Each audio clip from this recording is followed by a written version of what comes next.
ఎక్కడి నుంచి వచ్చిందండి?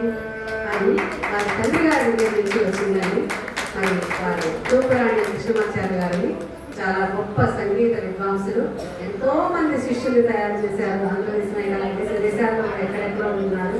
వాళ్ళందరికీ ఆ రోజుల్లో శిష్యులు ఇంట్లో పెట్టుకుని గోధుమ పెట్టి ఇంట్లోనే పడుకునేవారు, అక్కడే ఉంటూ నేర్చుకుంటుండేవారు.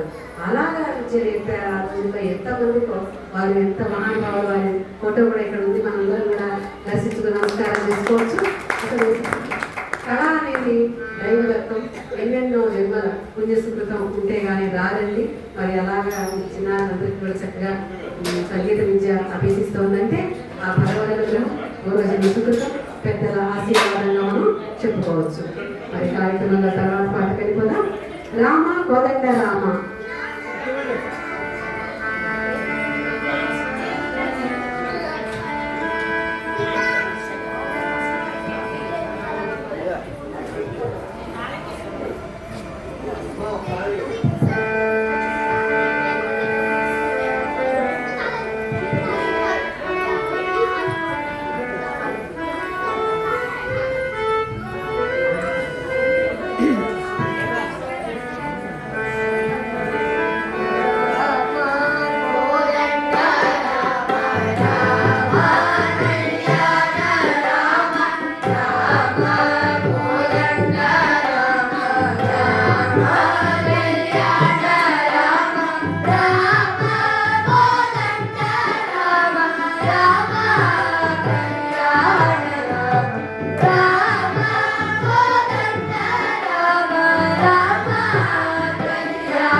బాబా